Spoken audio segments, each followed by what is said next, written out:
Hi, I'm Dan from idrinkyourwine.com. We're here today with Sharon from First Aid Ed. Why don't you go ahead and tell us a little bit about what you do here? Hi, Dan. Good morning. I teach CPR and first aid. Okay. That's very plain and simple. I try and provide the best training, the panic-free training for teaching CPR. You know, Sharon, I read somewhere that 70% of healthcare professionals do not provide CPR properly. That's true. Yeah? That's true. According to the Journal for American Medical Association, 70% or almost 70% of healthcare professionals do not perform CPR properly, simply because they panic. Ah. You know your job. You know you may have someone that needs CPR or that might have an occasion for first aid, whatever. But as soon as the emergency happens, they panic. It sets in. It negates everything they've ever learned. They don't know how to compress properly. They don't remember how many times to compress.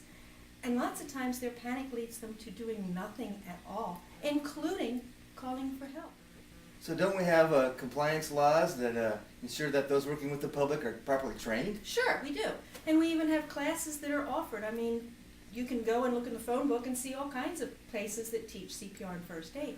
In fact, Heath Ledger, you remember Heath Ledger? Sure, yeah. His masseuse was required by New York state law that she had to be trained in CPR because she's working with the public. Sure. But what did she do? Everything wrong. Mm. She panicked.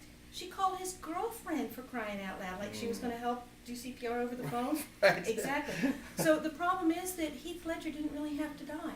When they found him, if she had done everything properly and taken care of the panic situation that she wasn't trained to do with the panic, then Heath Ledger may have survived. And the problem is that people don't think about panic.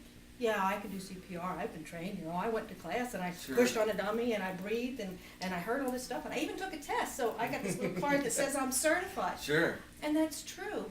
But when it comes down to brass tacks, what's the first thing you do in any emergency situation? Your mind goes blank. Sure. It races. Your heart starts to beat like crazy. And you think, oh my God, what am I going to do? And you start to shake and you forget everything. Yeah. So that's why my classes are a little different. Okay. Because I don't want the panic. You've got to learn to control the emotions. Right. And I can testify that it's true. I was in a situation like that, and I started to panic, and luckily my wife was there, and she didn't.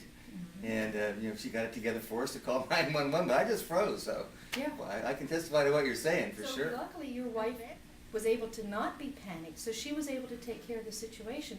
And by her being calm, what happened to you? What was your response? Sure, I calmed down too. Absolutely. Yeah. Absolutely right. Yeah. And that's what health professionals forget about, because they know they're trained, they know how to do this, but if they don't handle the emotional response and make sure that emergency is handled by put the panic back here on your shoulder. It's going to be there. You can go back to it. Yeah. It's not going to go away. Yeah. So you got to learn to take that panic and put it behind you. Panic later. That's okay. Sure. Now, why would the public want to take a CPR class when everyone's taught to dial 911? Well, that's good. I'm glad that we teach them to dial 911 because that gets the emergency people towards you.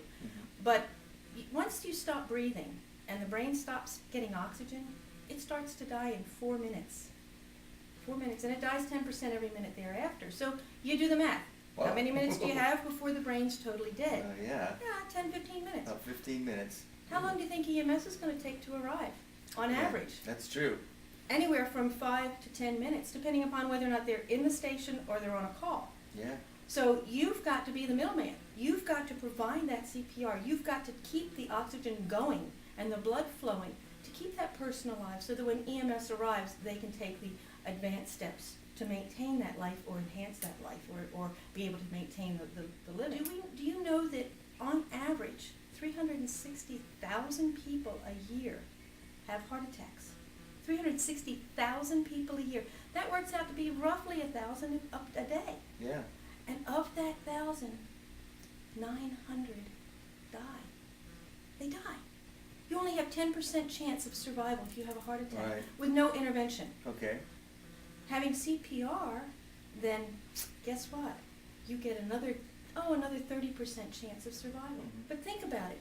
If you know 1,000 people in your life and tomorrow 900 of them died, that's pretty impressive. And you had a chance of saving some lives. Sure. And increasing or decreasing the risk of brain damage. Even that's really impressive to me because I want all my brain all the time. I'll tell you. Yeah, because brain cells are one thing that do not regenerate. Yeah, But yeah. I'm the only one that teaches the emotional management portion of it and Wow. gets rid of the panic. And not only with the CPR classes, but also the babysitting classes. Think about it. You've got a child that's watching your child. They better learn how not to panic. Yeah. That'd be a really good thing. I think the kids should, especially babysitters, Yeah. need to learn that sort of thing. And parents who are hiring babysitters might want to find out if their sitter has actually had some sort of training too. Yeah. Especially the emotional management or the management of the emotions. Sure. Take care of that emotion in that emergency situation because it's going to be there. That panic's sitting right there on your shoulder. Mhm. Well, great. Well, thanks a lot for having us today, Sharon. Thank I really you. appreciate your time and the information. And it's good stuff here. Of course, we are at drinkyouwine.com. Yeah, I know. And you brought us a great bottle of wine here. We're not going to drink it because you may need to save a life here later. That's true. I'm going to stay sober today. But I'm looking forward to this. It's a bottle of CMS, their division of Hedges, which is just down the road from us. Another great Washington wine. I'll look forward to drinking this a little bit later. Cool. Okay. Well, this has been Dan from idrinkyourwine.com. We're here with Sharon from First Aid Ed in Richland, Washington. And remember, if you're buying, I'm drinking.